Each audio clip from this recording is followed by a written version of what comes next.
Good morning students. Again we will start the same chapter, that is the earlier society. Some topics are left. Today I am going to explain that living in groups, यानी groups में कैसे रहते थे. Paleolithic man realized the advantages of living in groups. Paleolithic man को ये realise हो गया था एडवांटेज कि ग्रुप्स में रहने का क्या क्या फ़ायदा है.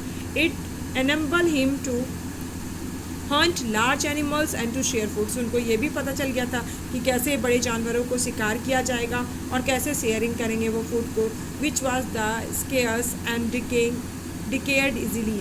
क्या होता था जब लार्ज एनिमल्स को मारने जाते तो उनको डर भी लगता था और बहुत जल्दी सड़ भी जाता था. तो उससे कैसे बचाव किया जाए ये उनको पता चल गया था कि अगर हम ग्रुप्स में रहेंगे तो हम इन दोनों से बच सकते हैं. It also provided security against the natural dangers. इसके अलावा उनको ये भी समझ में आ गया था कि नेचुरल डेंजर जो होता है उससे कैसे प्रोटेक्ट करें. यानी बारिश अचानक आ गया, आंधी आया या कुछ भी तूफान आया, भूकंप आया, है ना, अर्थक्वेक आ गया, तो क्या होगा, तो अपने को कैसे सिक्योर करेंगे. अगर ग्रुप में रहेंगे तो वो अपने को बचा सकते हैं. ये उनको समझ में आ गया था. Groups were not very large. ग्रुप्स बहुत बड़े नहीं होते थे. The members of a group cooperate with one anothers and the collective efforts help them to develop new skills.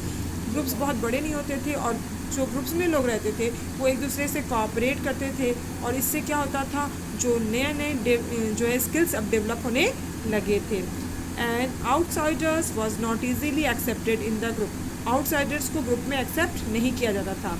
There were no inequality within a groups, none were there any family ties. ना तो उनके अंदर कोई inequality को देखने को मिलता था और ना ही कोई फैमिली में टाइज होता था. Palaeolithic man's life was full of danger. Palaeolithic man's का लाइफ जो था वो फुल ऑफ डेंजर यानी डेंजर से भरा हुआ होता था. And his life span was only 20 to 25 years. और उनका लाइफ स्पैन कितना होता था, ओनली 20 to 25 ईयर्स. सिर्फ 20 से 25 साल तक ही उनका जीवन होता था. उसके बाद वो लोग मर जाते थे जनरली. इतने कम एज उनका होता था. अब यहाँ पर हम पढ़ाने जा रहे हैं now the types of the sites. कैसे कैसे साइट्स है. एक होता था फैक्ट्री साइट्स, एक होता था हैबिटेशन साइट और एक होता था फैक्ट्री कम हैबिटेशन साइट्स. तो यहाँ पर हम साइट्स पढ़ाने जा रहे हैं. Finished and unfinished palaeolithic artefacts have been found at the several sites where raw materials for making such artefacts are also found in plenty.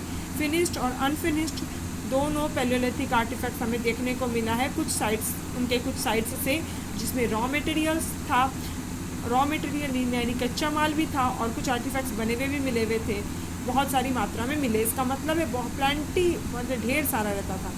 There were probably factory sites, जहाँ पर बहुत सारे आर्टिफैक्ट्स हमको बने हुए या कच्चा माल हमें देखने को मिला, तो हम उसका समझ सकते हैं that is the factory sites. उसको फैक्ट्री साइट्स हम कहते थे. Where artefacts were made on a large scale. इसका मतलब है वहाँ पर आर्टिफैक्ट्स बनाया जाता था बड़ी मात्रा में. जैसे हमारे यहाँ पर फैक्ट्री में सामान बनते हैं ना, उसी तरह उनका भी जहाँ पर वर्क होता था उसका क्या नाम वो लोग रखे थे, that is the factory sites.